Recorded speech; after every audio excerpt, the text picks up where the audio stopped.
There's safety in numbers.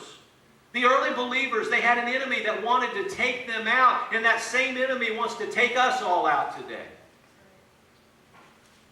Who is this enemy? It is the devil. Peter writes in 1 Peter 5:8, be self-controlled and alert. Your enemy, the devil, prowls around like a roaring lion looking for someone to devour. My wife would want me to point out to you that notice that Peter says that the devil is part of the cat family.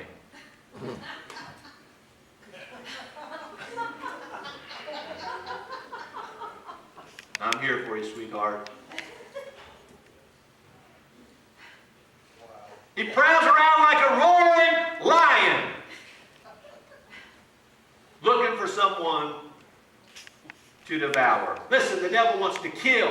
He wants to steal. He wants to destroy that which is most important in our life. It's always been that way. It was true of the first century believers, and it's true of us today. The devil wants to take you out. And he wants to take me out. And sometimes, listen, we are blind to see the attack coming, and that is why being a part of a community of believers is so important. We all have a blind side. We all have some things that we don't see for ourselves. And listen, I want to tell you, that's where we're most vulnerable. Those areas of our life where we can't see it. That's where the enemy's going to try and come. That's where he's going to try to attack. But listen, when we're part of a small group of believers, we are surrounded by other believers. So as a result, we have eyes all around us to see what we can't see on our own. There's some things you can't see. There's some things that I can't see. But I want to tell you, in the context of community, they're seen because someone else sees them. And so there's safety.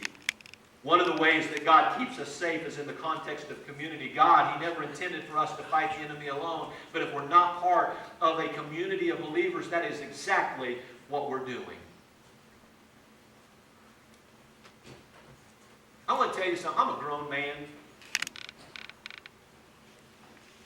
But sometimes I'll find myself in a situation, I'll be out and about, and maybe it's a part of an area of the city that I'm not familiar with, or maybe it's even Springfield, a part of the area that I do know, but it's late, and you know, have you ever been out at late at night, and you find yourself, and you're like, there's an alley, dark, dark alley.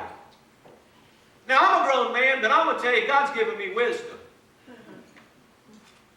I don't like to go down dark alleys late at night. Now, say what you want. You might think that's a fun thing to do, but I don't. So usually, I'll avoid the dark alleys. Now, if I'm with a group of people, I'm more apt to go down that alley. But if I'm all by myself, guess what? I don't go down that alley by myself. There's just something that Travis screams, don't do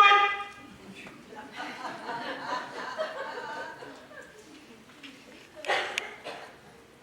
Do you have that voice in you that says that? Yes. Let me ask this question. Please listen.